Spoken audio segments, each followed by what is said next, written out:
Everyone, welcome to the Learning Curve, a Geriatrics Professional Development Series. My name is Lauren Jones, and I am the Geriatric Scholars Program Manager at the GRAC here in Los Angeles. This is our first webinar in a two-part series. The topic today is Keys to Effective Leadership, and our speakers will be Drs. Ronnie Chernoff and Judith House. This series is sponsored by the Employee Education System, EES, in collaboration with the Consortium of New York Geriatric Education Centers, the Arkansas Geriatric Education Center, and the Geriatric Scholars Program, which is funded by the VA Office of Rural Health. The presentation will last approximately 45 minutes with a question and answer session of about 15 minutes. Please type in your questions under the Q&A tab on Live Meeting, and the presenter will verbally answer your questions in the order in which they were received at the end of the session. If necessary, you can raise your hand by using the Q&A tab. The hand icon is located on the far right-hand side. This session will end promptly at 4 p.m. Eastern. If you have any further questions for the presenters, please send them to me at lauren.jones@va.gov, and I will forward them to the speakers. To receive CME, CEU, and to complete your registration, you must contact your Visit and Satellite Coordinator to request a registration evaluation form. Course. You can find your Visit and Satellite Coordinator's name at the following address: daws.ees.lrn.va.gov/1923, or from contacting me directly for that information. Now I would like to introduce our speakers for today. Dr. Ronnie Chernoff is the Associate Director for Education and Evaluation for the Geriatric Research, Education, and Clinical Center at the John L. McClellan Memorial Veterans Hospital in Little Rock, Arkansas. She is Director of the Arkansas Geriatric Education Center, Professor of Geriatrics in the College of Medicine, Professor of Health Education and Health Behavior in the College of Public Health, and Director of Education in the Donald W. Reynolds Center on Aging at the University of Arkansas for Medical Sciences. She received her BS in Nutrition from Cornell University in Ithaca, New York, and an MS and MED in Nutrition from Columbia University in New York, and her PhD from the University of Pennsylvania in Philadelphia. Dr. Chernoff has been the recipient of over $7 million in grants and contracts. She has also been a prolific author and editor. She has edited 5 books and published 43 abstracts, 44 journal articles, and 110 other publications, including book chapters, invited reviews, and other articles. Her books include Health Promotion, Mention in the Elderly, Geriatric Nutrition, the Health Professional's Handbook, with a 4th edition anticipated in 2011, and 2 editions of Communicating as Professionals. Editorial boards of 6 peer-reviewed journals. She has been involved in many other professional activities at the American Dietetic Association, the Gerontological Society of America, the National Institute of Aging, the Administration on Aging, DHHS Public Health Service Committees, the Surgeon General's Office, VA Healthcare Reform, Health Resources and Service Administration Bureau of Health Professions, National Academy of Sciences Institute on Medicine, and the Center for Medicare and Medicaid Services, to name some. The second speaker today is Dr. Judith L. Howe. Dr. Howe is the director of the federally funded consortium of New York Geriatric Education Centers, one of 48 in the nation that provides continuing education and faculty development programs in geriatrics for healthcare workers. She is Associate Professor in the Brookdale Department of Geriatrics and Palliative Medicine at the Mount Sinai School of Medicine. Dr. Howe is the Associate Director of Education and Evaluation in the Visit 3 GREC at the James J. Peters VMAC in Bronx, New York. Additionally, she serves as the Director of the Bronx VA GREC Interprofessional Palliative Care Fellowship Program. Dr. Howe holds 2 master's degrees from Syracuse University and a PhD in Social Welfare and Gerontology from Fordham University. Dr. Howe's career interests include gerontology and geriatric education, curriculum development, interdisciplinary teamwork, community-based services, and public policy. She has presented at many national professional meetings, including the Gerontological Society of America and the Association for Gerontology in Higher Education. She serves as an elected member-at-large of the Executive Committee of AGHE, the Association for Gerontology in Higher Education, and is the current president of the National Association of Geriatric Education Centers. In 2005, Dr. Howe was the president of the State Society on Aging of New York.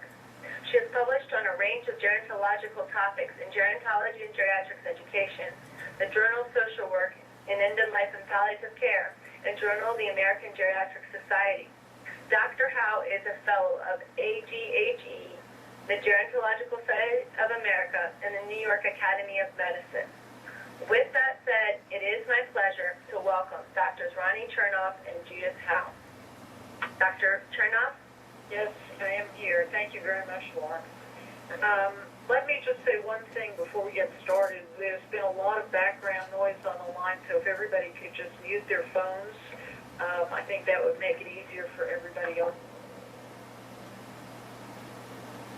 Okay, I am going to talk about effective leadership and periods of leadership today, and this presentation was for collaboration with Dr. Howe, and she will be here at the end of this to answer any of your questions to me. So the objectives of today's presentation are to describe how to navigate team members through effective negotiations and discussions, particularly of team members' roles, apply open and frank discussion strategies amongst members that serve to build commitment and confidence, and recommend opportunities for leadership among team members.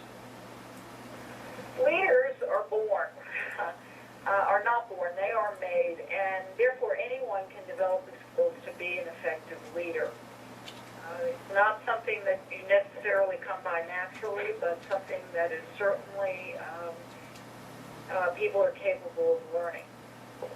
Leaders help teams to meet their potential and accomplish their objectives, and the other part of this particular webinar series is going to be on managing team dynamics. So I'm going to talk briefly about some of the issues of teams, and in the next webinar, which will be on May 4th, Dr. Howe will elaborate on them. A team is much more than just a group of people. We have, over the years, gone through discussions of multidisciplinary teams, interdisciplinary teams, transdisciplinary teams, and I'm sure before too long someone will come up with another term for this. But there is a major difference between multidisciplinary teams and interdisciplinary teams. So it's not just a group of people. It's a group of people who are interdependent with each other and are committed to a common goal. And perhaps one of the really important things that I want to say this afternoon is that the role of leader can shift among all of the members of the team depending on the setting, the situation, and the problem to be solved. Teams tend to maximize human resources and have a synergy that creates an environment that allows all the members of the team to do some risk-taking. In a sense, it's a good cover for risk-taking behavior that may be experimental, that may be something that somebody wants to see if it makes things better. There are a lot of things that may be going on that different members of the team can take leadership roles in. Leaders do tend to set the direction of their organization and sell their vision to team members, but part of selling a vision is also being open to suggestions from others on different ways that one may approach this. Vision has to do with what the ultimate goal is, what the program, organization, project, clinic, class, whatever may look like at a selected time in the future. So vision is really working toward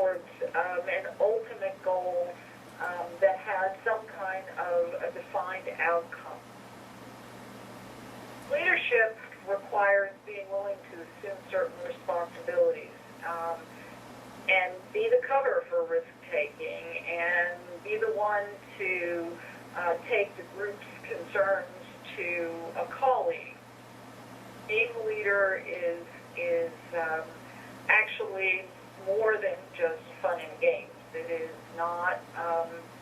It's not a passive role that people take under any circumstance. One aspect of leadership encompasses using negotiating skills to work through turf issues. This requires mediator skills and the ability to remain neutral and to listen to both sides. So a leader will find mutual agreement in order to lower the noise that surrounds conflict about the areas of disagreement. And a really good leader will help the members on opposite sides or different sides, not necessarily always opposite, find some common ground upon which they may base their ability to negotiate.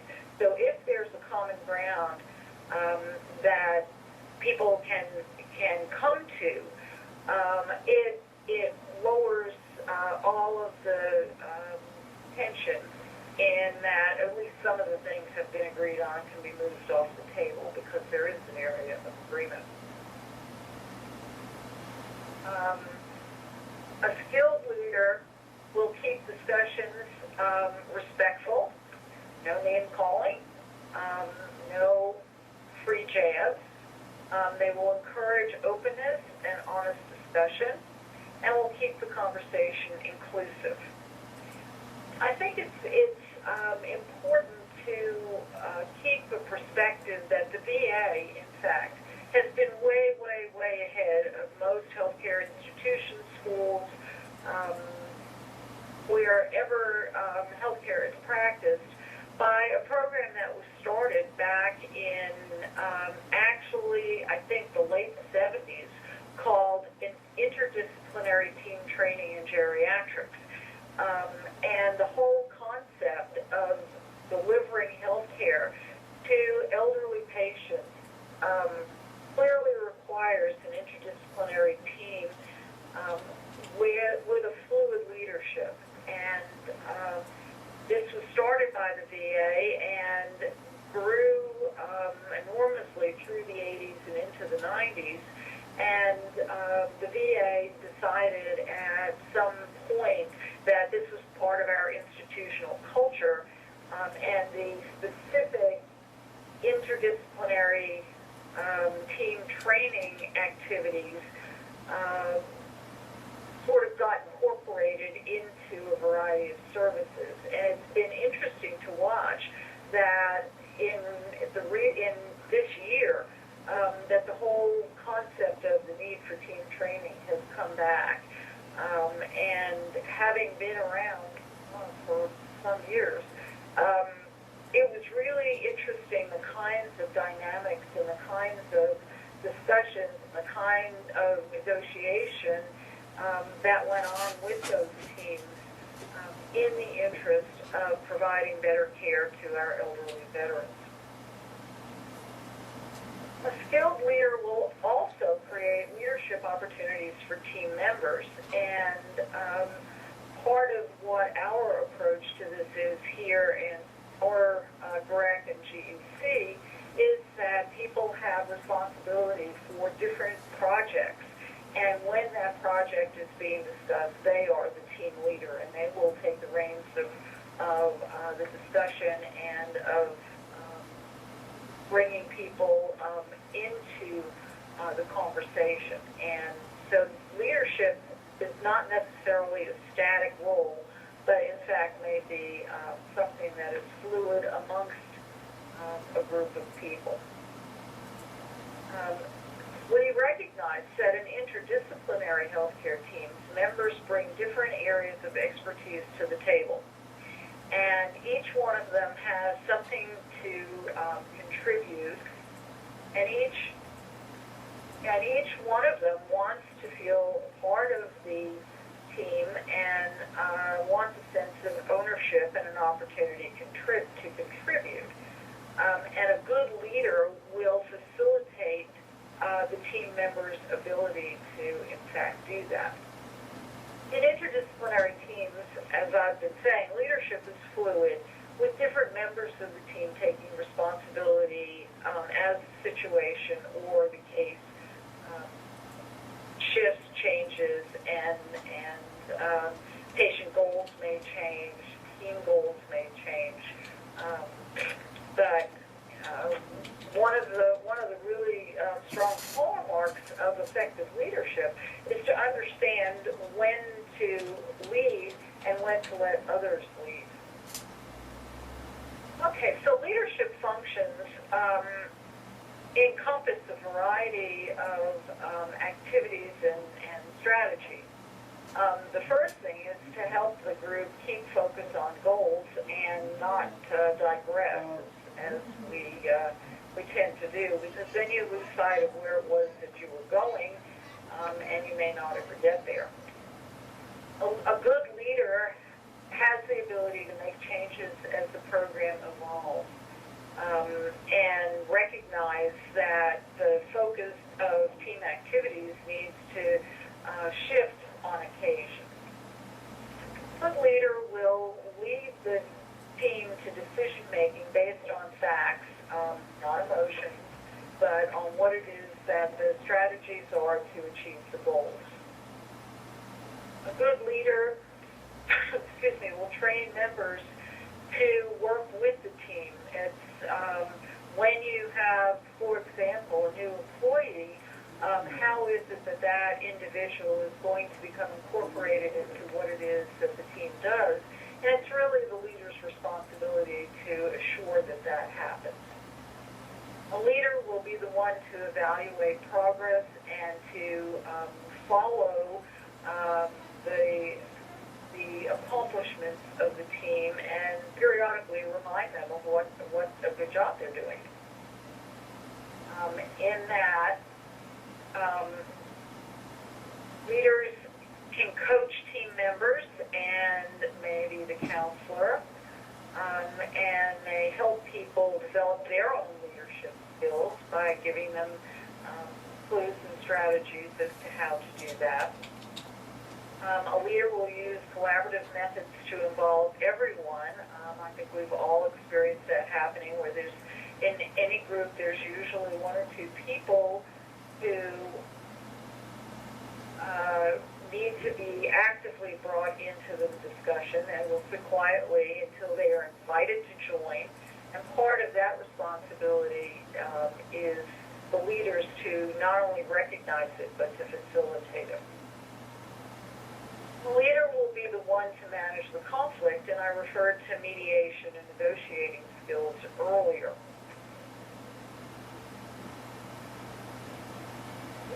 Okay. A leader works on building communication pathways, and I am going to talk about communication in a little bit later in this presentation, because I think that's one of the hallmarks of being a team leader. But the leader will also advocate for things that the team members actually need and be their advocates. A good leader will also share information with the members of his or her team. There are a variety of leadership styles, and I'm going to give you two sort of theoretical examples, if you will. Leadership styles may be categorized, and in some of the literature, they're categorized as authoritarian, democratic, or free reign. And let me explain to you what those are. An authoritarian leader is one who tells their team members what it is that they want done and how to do it. They're very directive and somewhat controlling. A democratic leader is one who will present the problem to a team member, to the teams, and involve and solicit input from their members in the decision-making process.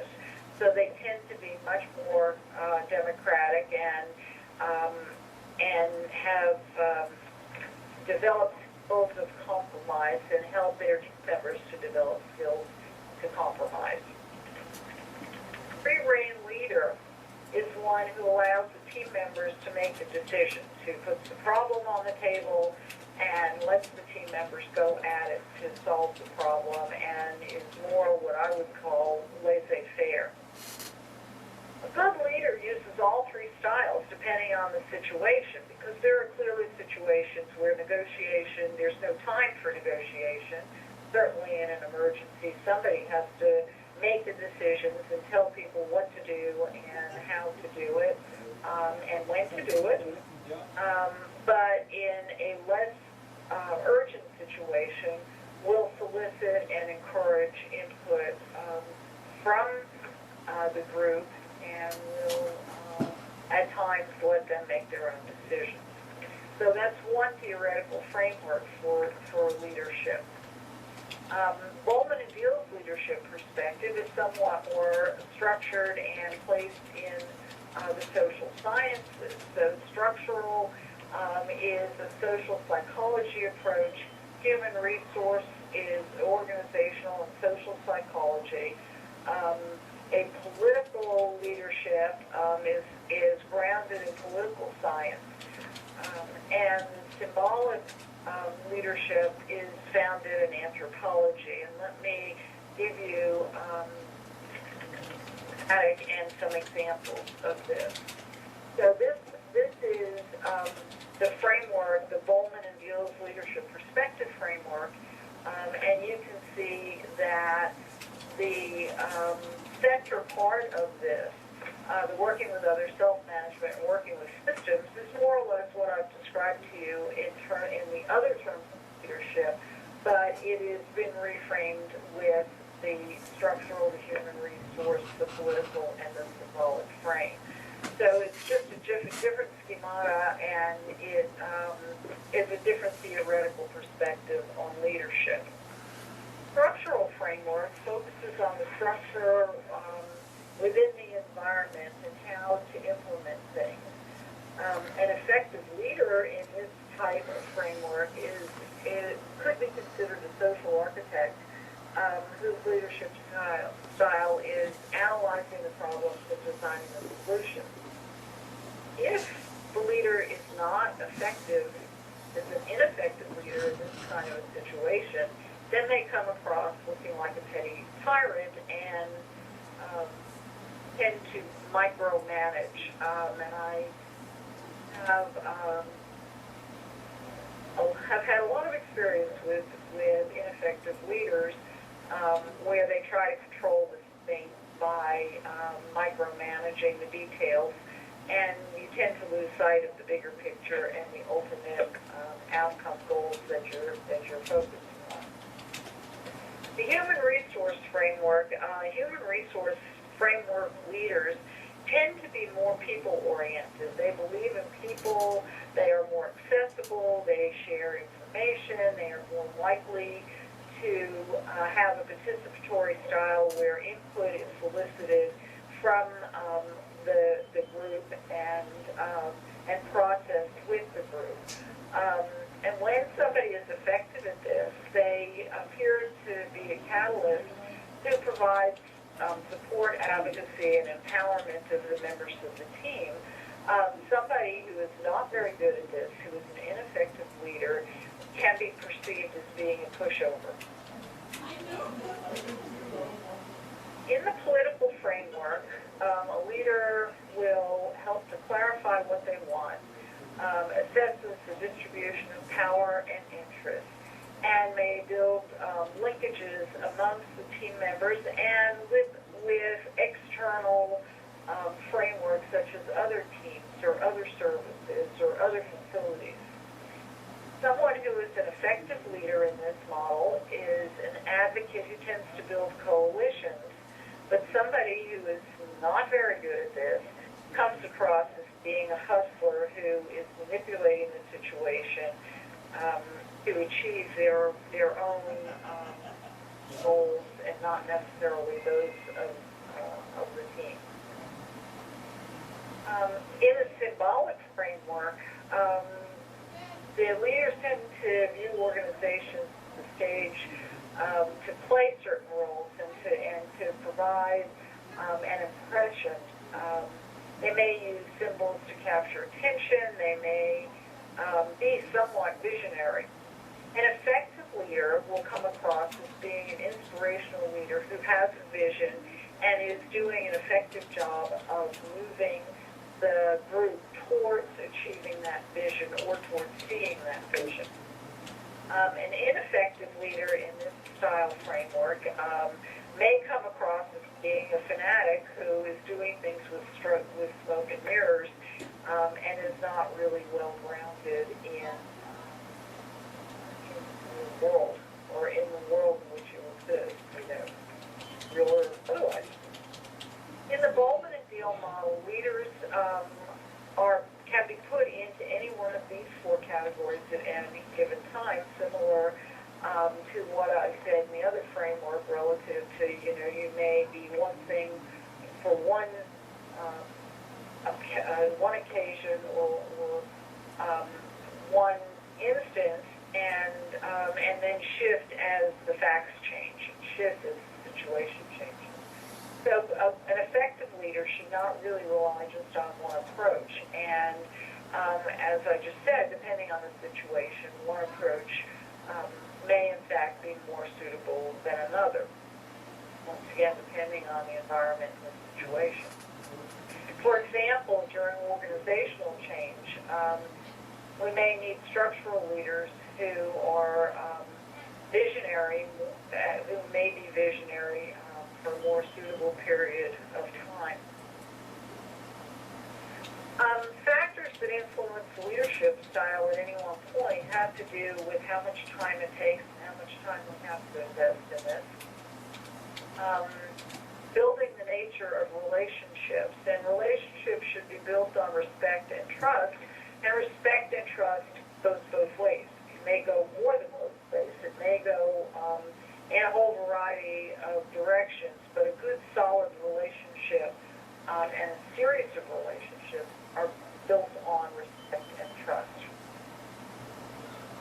Sometimes, and I sort of alluded to this earlier, the leadership style should go to the one, or the leadership should go to the member of the team who has the necessary information.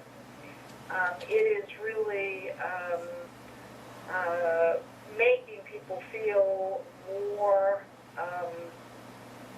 I guess, a greater sense of ownership and a sense of contribution if they can take the lead when their area of expertise is being addressed, and they're the people who should lead the team in terms of that particular issue.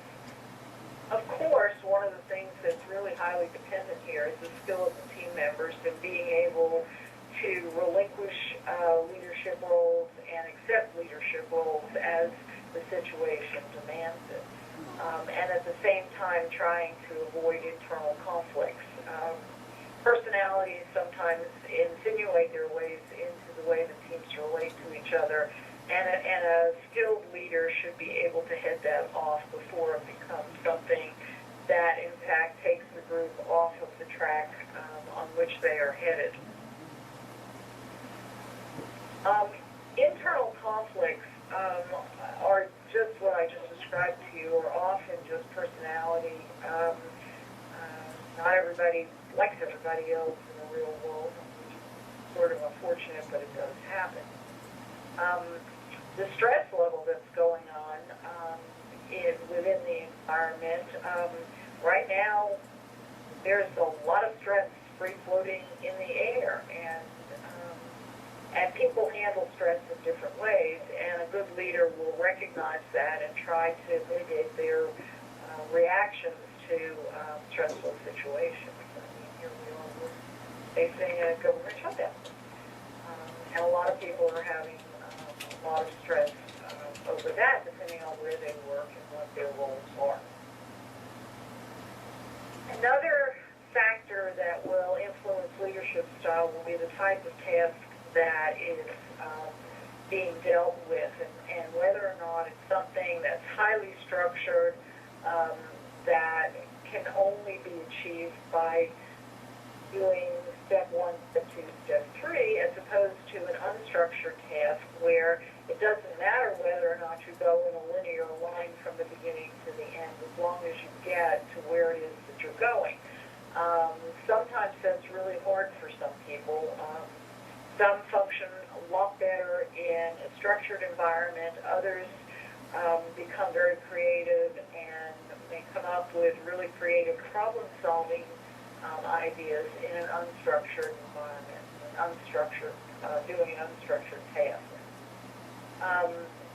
The task may be complicated. It may require multiple layers of input of information, particularly in our elderly patients and in providing patient care to them, because they don't just have one problem, they have multiple problems that require input from multiple healthcare professionals who are sharing information with each other so that they are able to come to a positive outcome or a good conclusion.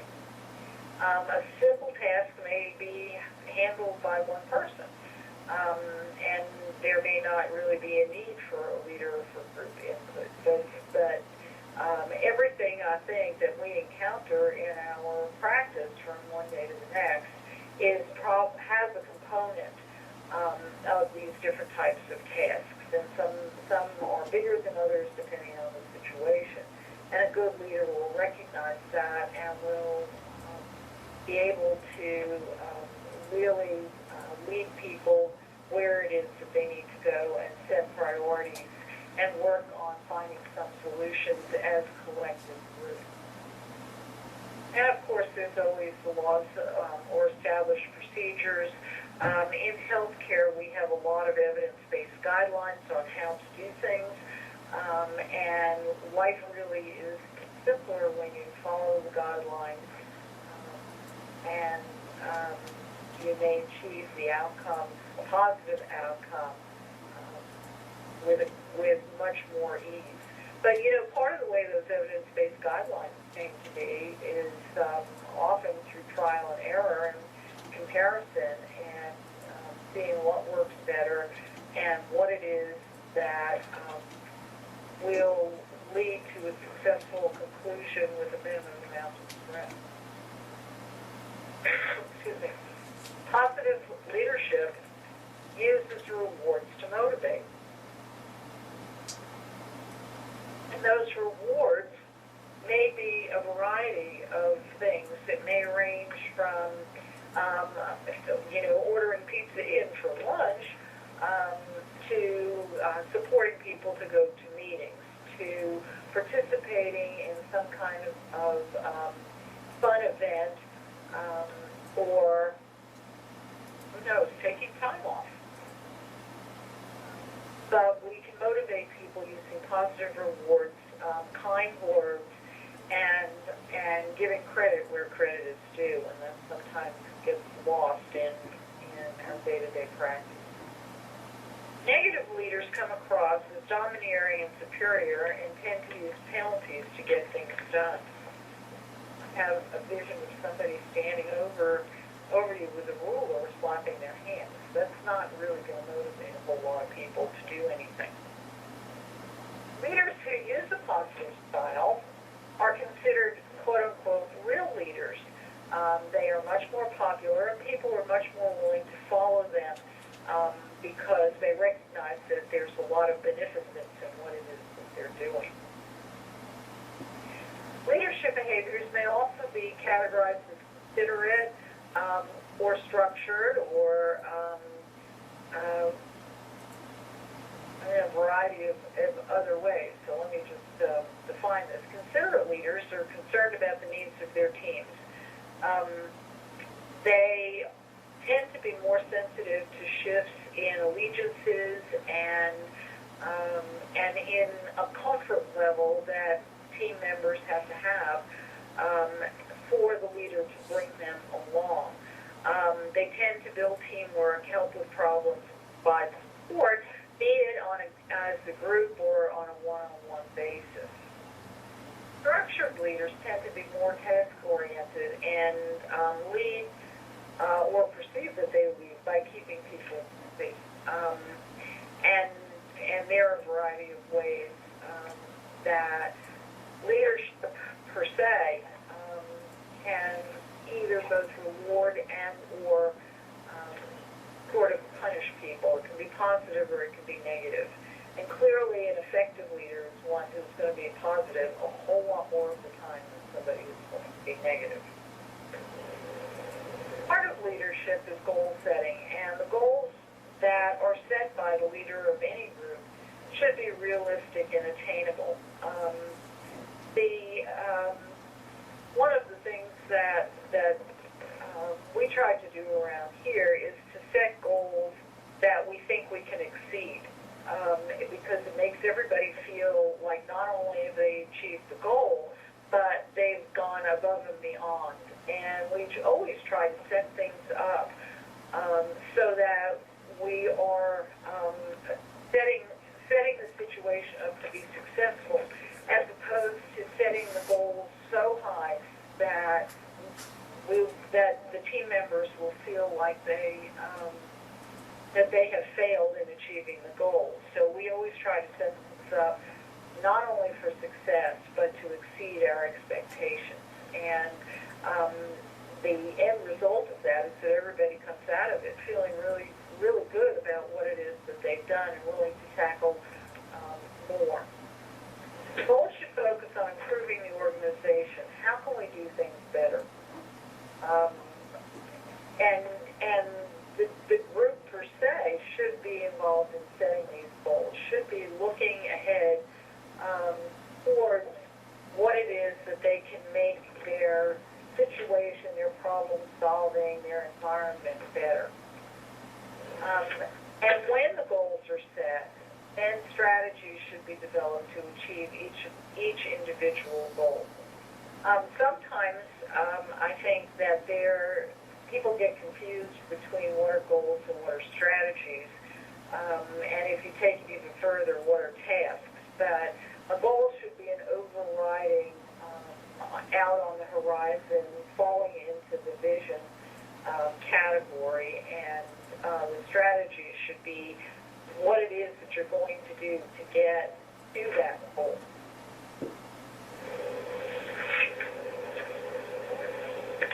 A large component in effective negotiation, as in setting goals, is communication. And I promised earlier that I was going to talk a little bit about communication, because good leaders and effective leaders have a lot of communication skills. What is communication? It's the exchange and flow of information and ideas. It's how it is that we share information. And we may think that we've done a really good job in explaining things to people, but communication is not really complete unless it is received clearly by the recipient.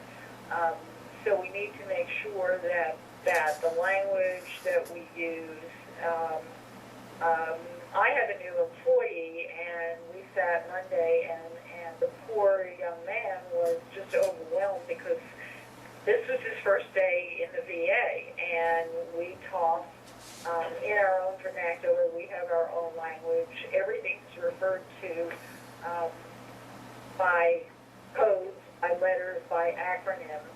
And when we are dealing with either our team members, our employees, our staff, or our patients, we may use language that they're not receiving clearly because they don't know what we're talking about. And leaders and providers really need to be very sensitive to communication issues that exist in the environment in which we work. There are a lot of barriers to communication, culture and background and bias, and every single one of us has some cultural framework in which we were raised, some background in which we were trained, and a bias in some direction or another. It's not necessarily a prejudice, but it's a bias as to how it is that things should be done, what it is that's taught, how it is that our profession interfaces with other professions, and we all bring that. That's the baggage that we bring with us to any communication episode. There's often a lot of background noise, and we try and get people to put their phones on mute, but sometimes it just sort of moves through. And I'm just using that as sort of a visual example, if you will. But there's a lot of background noise of what it is that's going on around us that sometimes interferes with the message that we're trying to communicate to our group. There's the perception of message delivery, the tone of voice, the way that people say things, the semantics of what it is that we're saying, such as I had on Monday with my employee who didn't have a clue what any of us were talking about. And you have to remember to stop and explain what it is that you're talking about. The environment, and one of the things that we have in our VA hospital are signs at all the elevators that remind you not to talk about patients in public settings. Our environment is particularly sensitive to personal information, and particularly those of our patients. And sometimes it just gets away from us. And we have to be very sensitive to that, and we have to teach our staff and lead people to a better way of communicating. Sometimes we give too much information. I fear that's probably what it was that we did around here on Monday, that you give somebody so much information that they shut down. It's a very important issue when you're trying to teach patients something, because they don't know what we're talking about to begin with, and too much information sometimes shuts the system down, and it happens in groups as well. We don't need to talk about what was on the news last night when we're talking about a patient care episode or a team negotiation that is going on. And I've mentioned stress before, so we know that stress is an issue that we have to be sensitive to and recognize. And a really good leader will be sensitive to the atmosphere and the environment.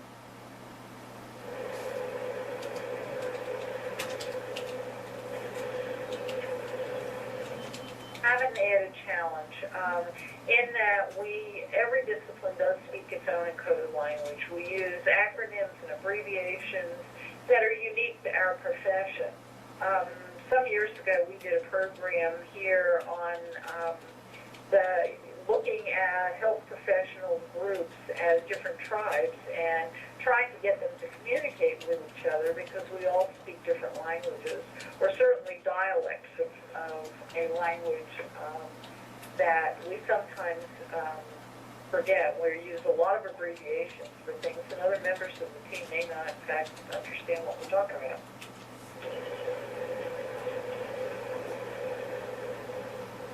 Active listening is a skill that's often missing in communication, and listening is perhaps the most important communication skill.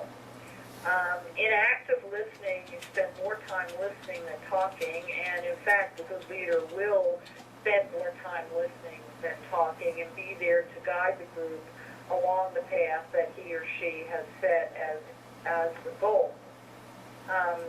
This is one that always drives me crazy. Do not answer questions with questions. It is extraordinarily frustrating when someone is, offering an opinion or trying to offer a solution to a problem. So try and actually answer the question with a declarative statement. A leader should be able to provide feedback, but let the individual to whom the feedback is going say everything that they need to say, so don't interrupt. You can ask open-ended questions, and that's really actually a very good thing to do with patients, so that they feed back to you what it is that they think that they've heard. Works with members as well. And to solicit feedback, to get people, in fact, to respond to you, to make sure that they have heard what it is that you have actually said.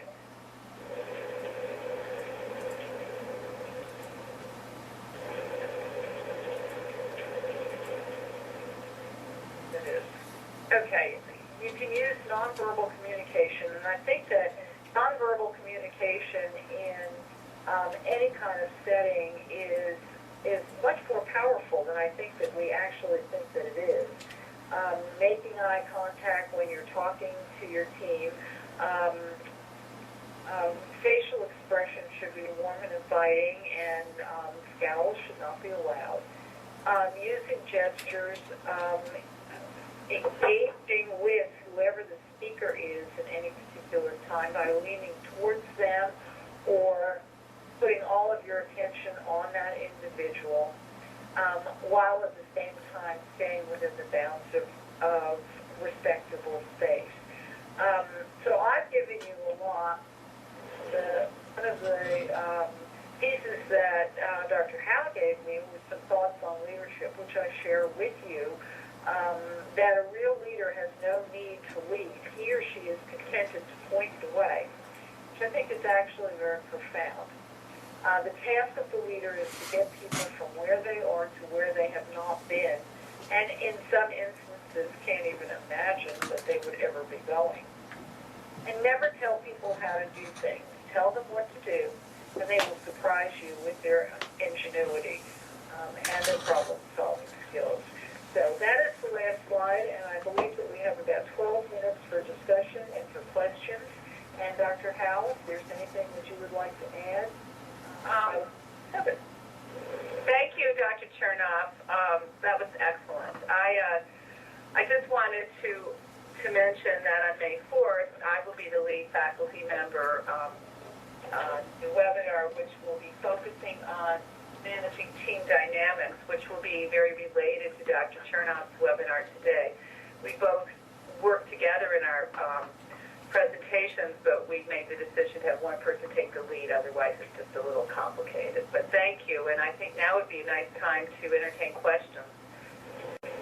I know also that a number of people had a hard time getting on, and I'd like to thank Dr. Jones, the moderator, for all of her help in assisting people. Yes, thanks, everyone. This is Lauren again moderating, and I do want to open it up for questions. They can be typed into the live meeting, but since I think the group isn't that big, if anyone has a question, now is a good time. Marta from Montana. I did type this in, but I was wondering if it's possible to get a handout from this presentation, which was quite good, or a copy of these slides. I clicked on the handout icon on Microsoft Office, and nothing was listed. Yeah, we didn't know how to upload the slides, so they didn't get uploaded until yesterday. This is a new system. But there, absolutely, you can have a copy of the slides. Yes, and Marta, thank you for asking that question. Again, everyone, this is Lauren, and I did want to let you know that that will become available on the Geriatric Scholars website, SharePoint intranet site. So it's available to anyone through the VA system using intranet. And you will, within a couple of months, be able to link to the archive of this entire webinar, including the slides, but we can also post the PowerPoint slides. Yeah, I think it would be nice if the participants could have the slides. This is Dr. Chernoff. Can you maybe just speak to some of the particular challenges of leadership in rural settings, and highly rural or rural outpatient clinics? How I would think that the leadership it would be kind of a hybrid of leadership when your parent station might be 200 miles away. Do you have any thoughts on that? Well, I know the issues that we've had we've had a lot of experience with this. We, in Arkansas, I'm sure many of you know, it's a highly rural state. I think Montana probably has us beat, but we have had, we have established aging throughout the state. And it really requires a lot of skill to deal with people. First of all, we're from the university, so it's the equivalent of we're from the government and we're here to help you. People have a lot of trust issues, and in order to really be a good leader in that kind of situation, you have to be really sensitive to that. And one of the things that we have had the opportunity to do over the years is to go to these rural sites, to introduce ourselves, to lay out what it is that we are hoping to accomplish, and then take a step back and listen.